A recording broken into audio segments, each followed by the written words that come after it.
Statistics का सबसे पहला जो मीन निकालने का फॉर्मूला होता है वो होता है sum of all observations divided by total number of observations.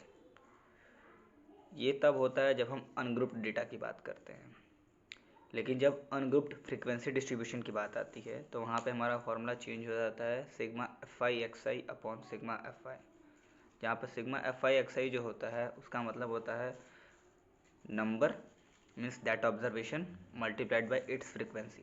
Frequency का मतलब होता है कितनी बार वो चीज़ आई हुई है।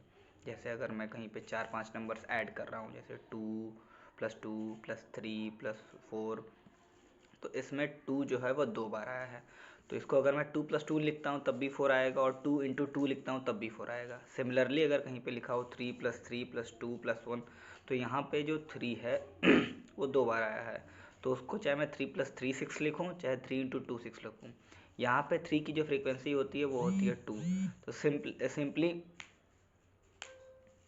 तो सिंपली अगर बात कही जाए तो यहाँ पे ये होता है कि किसी भी एक ऑब्जर्वेशन का उस ऑब्जर्वेशन की फ्रीक्वेंसी से मल्टीप्लाई करके जो टोटल ऑब्जर्वेशन होते हैं वो सारे फ्रीक्वेंसीज का sum, because total number of observation मतलब है सारे के सारे जो है कितने हैं, तो अगर 3 2 बार आया है तो उसको 2 बार काउंट करेंगे, यानी उसकी फ्रीक्वेंसी 2 है तो डायरेक्ट उसी को ऐड कर देते हैं। तो simply normally ungrouped frequency distribution के लिए हमारा जो फॉर्मूला होता है वो होता है sigma F I X I upon sigma F I, where sigma means summation of all, यानी जितने भी ऑब्जर्वेशंस हैं या फिर जितने भी ऐसे वाले हैं फ्रीक्वेंसी मल्टीप्लाइड बाय ऑब्जर्वेशन, ऐसे करके एक टेबल में उन सबको ऐड करके लास्ट में सबको लिख देना है। सेकंड जो है वो आता है ग्रुप्ड डेटा फ्रीक्वेंसी डिस्ट्रीब्यूशन। मतलब अगर किसी एक ग्रुप की फ्रीक्वेंसी दी हुई हो तो वहाँ पे हम क्या करते हैं, वहाँ पे सबसे पहले तो आपको क्लास इंटरवल दिया रहेगा। क्लास इंटरवल मतलब फॉर एग्जांपल 10 to 12, 12 to 14, या फिर 10 to 20, 20 to 30, 30 to 40। यहाँ पे हमें नंबर ऑफ ऑब्जर्वेशंस नहीं पता होते हैं, तो हम अपनी मान्यता के लिए हम क्या करते हैं, मतलब अपने ईज़ के लिए हम करते हैं कि उनका मिड पॉइंट निकाल लेते हैं। मिड पॉइंट का मतलब मिड पॉइंट थ्योरम में आपने पढ़ा होगा। मिड पॉइंट मतलब जो फर्स्ट या फिर जो मिड पॉइंट निकालते हैं हम कोऑर्डिनेट सिस्टम में कि x1 + x2/2। सिमिलरली यहाँ पे भी वही करते हैं कि upper limit plus lower limit divided by 2। Upper limit मतलब जो मैक्सिमम वैल्यू होती है, यानी अगर 10 से 20 की लिमिट की बात करें तो जो मैक्सिमम वैल्यू होगी वो होगी 20, और जो लोअर लिमिट होती है वो मिनिमम वैल्यू को बोलते हैं, यानी 10 से 20 की लिमिट में जो 10 होगा वो होगी लोअर लिमिट। तो यहाँ पे इन दोनों का सम करके 2 से डिवाइड कर देते हैं तो हमारा वो xi मिल जाता है, यानी 20 + 10 divided by 2 that gives 15 is our xi।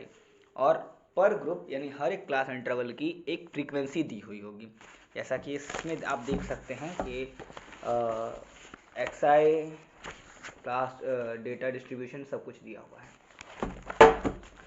अब यहाँ पे अगर बात की जाए तो हमारे पास सिंपल फार्मूला है, यहाँ पे भी हम वही यूज़ करते हैं sigma F I X I upon sigma F आई। तो अगर हम सबसे पहले क्या करते हैं कि सारे जो फ्रीक्वेंसीज होती हैं उनको जोड़ लेते हैं, जो कि होता है सिग्मा एफ आई। सबको जोड़ने के बाद कुछ आता है, और फिर जो पहले वाला फार्मूला था जिसको हम डायरेक्ट मेथड भी बोलते हैं उसमें अप्लाई कर देते हैं, यानी जो मिड पॉइंट आया होता है जिसको हम क्लास मार्क भी बोलते हैं उसका मल्टीप्लिकेशन, यानी पर ऑब्जर्वेशन पर फ्रीक्वेंसी का मल्टीप्लिकेशन करके सारे के सारे को एक साथ ऐड कर देते हैं। फिर डायरेक्ट फार्मूला लगा के, डायरेक्ट मेथड लगा के हम करते हैं क्या, sigma F I X I upon sigma F आई, और फिर हमारा वो एक्स बार मतलब मीन निकल जाता है। तो यहाँ तक का लेक्चर था regarding grouped data frequency distribution किसी मीन का। जो अगला आता है जिसको हम शॉर्टकट मेथड भी बोलते हैं वो दो होता है, एक होता है स्टेप डेविएशन और एक और होता है जिसमें हम यूआई का यूज़ करते हैं। स्टेप डेविएशन को अज्यूम्ड मीन मेथड भी बोला जाता है, और जो लास्ट फार्मूला होता है उसको हम बोलते हैं शॉर्टकट मेथड। तो जो सेकंड फार्मूला है उसमें हम डी आई का यूज़ करते हैं। डी आई होता क्या है, D I is nothing but the deviation. इसमें हम क्या करते हैं कि सबसे पहले जो गिवन ऑब्जर्वेशन है, ऑब्जर्वेशन कैसे निकालना है, वही क्लास मार्क मतलब मिड पॉइंट किसी गिवन इंटरवल का, उसका हम निकाल लेंगे पहले एक्स आई मतलब क्लास मार्क। क्लास मार्क निकालने के बाद हम उसमें से कोई एक वैल्यू उठाते हैं जिसको हम एज्यूम करते हैं कि that should be the mean. तो उसको हम उठा के एक किनारे वैल्यू रख लेते हैं। फिर उसके बाद हम यूज़ करते हैं formula of D I. D I means deviation, deviation from that particular assumed mean, यानी जो ए है उससे जो बाकी सारे ऑब्जर्वेशन हैं वो कितना दूर हैं। जैसे अगर मैं ऑब्जर्वेशन लेता हूँ 17.5, 32.5, 47.5, 62.5, 77.5 एंड 92.5, ये अगर आप चाहेंगे तो पेज नंबर 263 पे मैथमेटिक्स की एनसीईआरटी बुक में आपको मिल जाएगा, क्लास मार्क गिवन है। तो वहाँ पे हमने मान लीजिए अज्यूम कर लिया 47.5, तो सर डी आई निकालेंगे कैसे? D I is equal to होता है X I minus A, means जिस ऑब्जर्वेशन का आपको डेविएशन चाहिए। फॉर एग्जांपल मुझे चाहिए 17.5 का ऑब्जर्वेशन, यानी मैंने लिया हुआ है 47.5, तो हम क्या करेंगे, जो गिवन ऑब्जर्वेशन है 17.5 को, उसको 47.5 में से माइनस कर देंगे। मीन्स 47.5 से उसका डेविएशन, मतलब 47.5 से और उस 47.5 के और उस वैल्यू के बीच में डिफरेंस कितना है, इसी को हम डेविएशन कहते हैं। तो D I is equal to होता है X I minus A. X I means the given observation, A that you have the assumed mean. यहाँ से हम अगर वैल्यूज़ निकालते हैं तो हमें डिफरेंट डी आई की वैल्यूज़ मिलती हैं, that is X I minus A करेंगे। जैसे 17.5 में से 47.5 माइनस करेंगे तो माइनस 30 आएगा, 32.5 में से 47.5 माइनस करेंगे तो हमारा 15 आएगा, 47.5 में से 47.5 माइनस करेंगे तो हमारा 0 आएगा, 47.5 में से 62.5 में से 47.5 माइनस करेंगे तो 15 आएगा। ऐसे करते करते एक सिमिलर टाइप वैल्यूज़ आती चलेंगी। फिर हम क्या करते हैं कि वो जितने भी डी आई होते हैं उनका उनकी गिवन फ्रिक्वेंसी से, मतलब रेस्पेक्टिव फ्रिक्वेंसी, जैसे अगर मान लीजिए जैसे हम क्लास मार्क का रेस्पेक्टिव फ्रिक्वेंसी से मल्टीप्लाई करते थे, यहाँ पे भी वही करेंगे। डेविएशंस का रेस्पेक्टिव फ्रिक्वेंसी से मल्टीप्लाई करते करते उन सभी को एक साइड एक एफ आई डी आई का टेबल बना के लिख लेंगे। फिर क्या करेंगे, उन सब का सम कर देंगे। फिर अप्लाई करेंगे हम अपना फॉर्मूला। फॉर्मूला जो होता है स्टेप डेविएशन का वो होता है X bar means the mean. X bar is equal to A the assumed mean plus sigma F I D I upon sigma F I. फॉर्मूले में जैसे पिछला फॉर्मूला क्या था हमारा, X bar is equal to sigma F I X I upon sigma F I. इसमें formula होता है sigma A plus sigma F I D I upon sigma F I. Clear? तो ये था step deviation method that we use, जो कि direct method से थोड़ा लेंदी तो होता है बट ईजियर होता है। इसके बाद जो हमारा लास्ट मेथड आता है मीन फाइंड करने का, उसको हम बोलते हैं शॉर्टकट मेथड। शॉर्टकट मेथड में हम यूज़ करते हैं एक यूआई का। यूआई का फॉर्मूला कुछ टाइम बाद बताऊंगा मैं। यूआई अब जब शुरू करते हैं तो ऑब्जर्वेशंस के टेबल तो वैसे ही रहेंगे, क्लास इंटरवल्स वैसे ही लिखे रहेंगे, आप सारे के सारे जो फ्रीक्वेंसीज है वो वैसे ही उतार देंगे।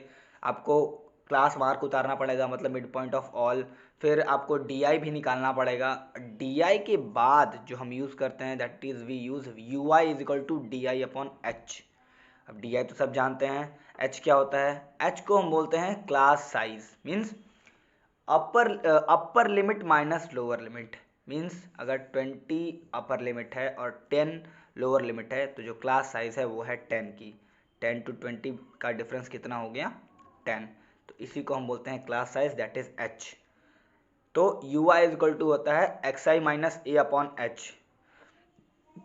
एक्स आई माइनस ए मतलब डी आई, यानी यू आई को हम लिख सकते हैं डी आई अपॉन एच। ऐसे करके फिर से हम डी आई अपॉन एच करके जितने भी सारे हमारे डेविएशंस आए होते हैं उन सभी को हम 10 से डिवाइड करते हैं। फिर क्या करते हैं कि जो यू आई आता है उसका रिस्पेक्टिव फ्रिक्वेंसी, मतलब उसके सामने वाली जो फ्रिक्वेंसी है उससे मल्टीप्लाई करके एक अलग कॉलम बनाते हैं जहाँ पे हम लिखते हैं एफ आई यू आई। और फिर कंटिन्यूसली सब्सिक्वेंटली सारे के सारे जो वो होते हैं हमारे कॉलम्स होते हैं उन सब में भरते भरते उन सभी को एक बार ऐड करते हैं तो हमारा आ जाता है sigma F I U I.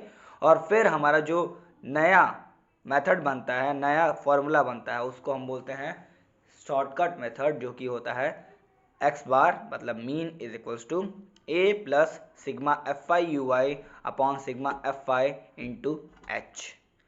This is the final formula for mean, and this formula's name is shortcut method. So that is from my side for the mean. For the next video, stay tuned.